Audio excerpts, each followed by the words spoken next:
Hello, this is Faith at Houserod Homestead again. It has been a busy upload week, and I promise this one's not going to be a 30-plus minute diatribe on something unrelated to the thesis of this channel, so thanks to everyone who put up with the last couple weeks of long-form posting on subjects maybe not of interest, necessarily.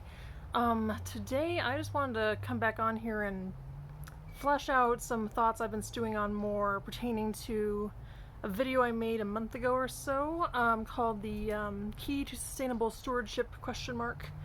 That has been an ongoing theme that I've been chipping away and picking away at, and has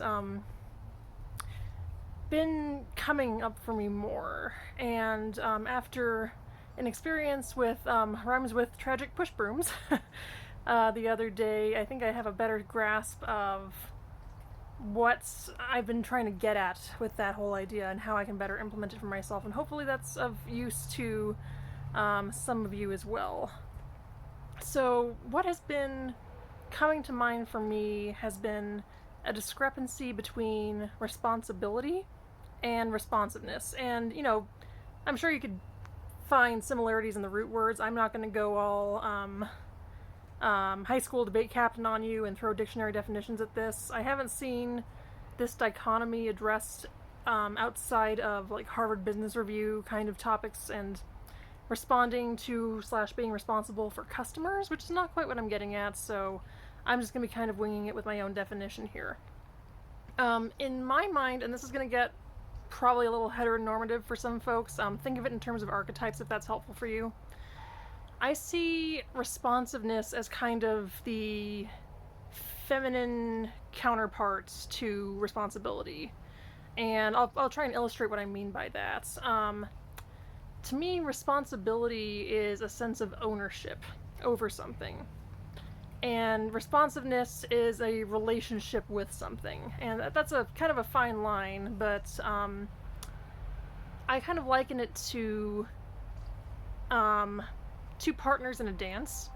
So, one, you know, the lead in a dance is responsible for following the music and leading the follow across the floor, and I'd say that is responsibility, whereas the follow would be in the responsive role there, and that would be more like yielding to cues from the lead and embellishing upon them. So what does this look like in application in homesteading and homemaking? Goes back to my last video, or not last video, but the last video on this topic, I think. I had brought up, rather than watering plants on a rigid schedule, waiting for them to tell you what they need, trusting them to, you know, droop or whatever, and responding in kind to their cues rather than kind of enforcing your own schedule upon them. And something that struck me with this conversation, at least with myself, is the degree to which, in my opinion, I could be wrong, the modern female experience has become this fight, this constant dissonance between perhaps responsive tendencies and responsible roles. Think about like a working mom or something like that. It is very difficult to respond to changing needs from yourself or your charges or your family or whatever happens to be under your care, and also be acting responsible in more systematic, rigid ways like a 9-to-5 job or something like that. And I think there's just this constant push-pull for working women, especially, to balance those two opposing forces. And I think those of us who have undertaken a homesteading or homemaking path have, if not felt this push-pull and wanted to be rid of it, have, you know, gone down more of the responsiveness path, I think. And so I think there's also a degree to which if you have some kind of neurodivergence, like I suspect I do, I haven't been formally evaluated, but like It's probable at this point. Responsiveness might come more easily to you. I know for me, I'm very sensitive to environmental cues, and that's to in a more rigid, in a world that prizes responsibility, that would look an awful lot like distractibility and inattention and be something to medicate away. And I've been trying to self-medicate it away with no success, or very minimal success. And so that kind of got me thinking that maybe for this lifestyle, it would behoove me to lean more into what is in my nature, which is to see and respond to environmental cues at the expense of a rigid, predictable schedule.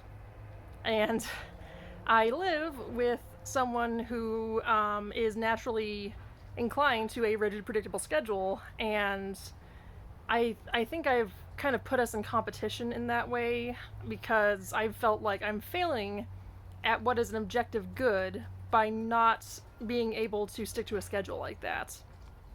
And I'm thinking now more so that maybe in our relationship those qualities can be complementary and not competitive.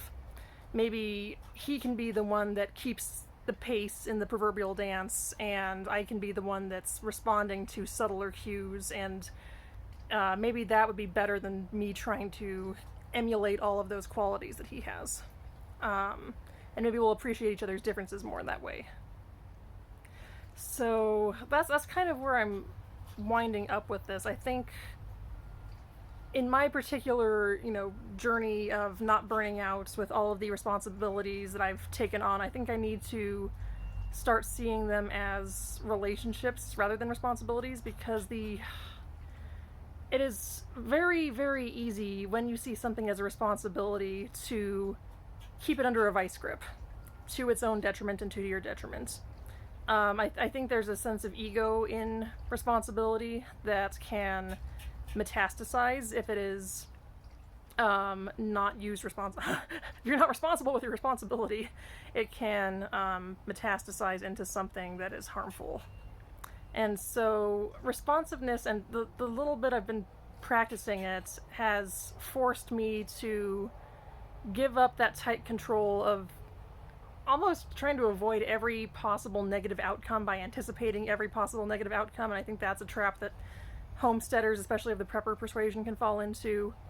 But it's such a relief to not be carrying around this sense of ownership for everything in my life, like responsibility would have me do, and has had me do. Responsiveness is, when you're in an attitude of responsiveness instead of responsibility, everything that's asked of you kind of forms its own orderly cue, because the squeakiest wheel is going to get the grease. And, you still have to be attentive to listen to the less squeaky wheels and make sure they're not neglected, but there's not this heaviness, this weight of carrying around every potential negative outcome and every role you're supposed to be in all at the same time. It's just, what needs done first? Do that. Okay. What needs done next? Do that. And it kind of goes in priority order by, what's going to die, what's going to go bad. It lets you follow your natural inclination to yield to environmental cues and not fight it. And that's frees up a lot of mental bandwidth in my experience.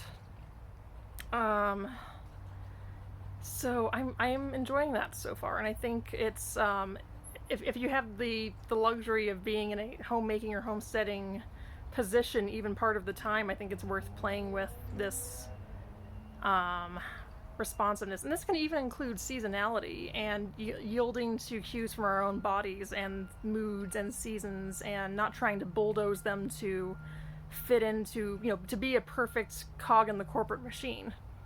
And that's something I'm going to be trying to play with more in this next year, especially, is just learning to yield to cues from nature, whether that's internal or external, and see what harmonizes when I do that. And the risk I'm taking with this is that I'm probably going to appear pretty unproductive, pretty not on top of my shit, not responsible necessarily. And I think that's a risk I'm going to have to take because, in both my experience firsthand and as a recipient of it from a parent who is more suited to responsiveness than responsibility but tried to do both, I think I'm going to do a better job of doing right by what I've signed up for if I let go of this vice grip. So, and hopefully that also lets me take better care of myself, which, yields better care of everything else too. But yeah, I think that it's worth considering that responsiveness might be a softer side of responsibility that's a little bit easier to keep up if you are like me and have a hard time with rigidity and control and things like that. So that's just something to ponder. I hope that's useful to somebody. I will probably be uploading a little bit less frequently for a little while. I've been off work the last week or so, and I'm going back tomorrow. And if you haven't seen it already, I have a dome tour up. That's our most recent video. I'll try and do a Weston A. Price Gap's diet journey thing soon. But other than that, I will be going with the flow because that's my thing now, apparently. So have a good one. I'll talk to you next time. Bye.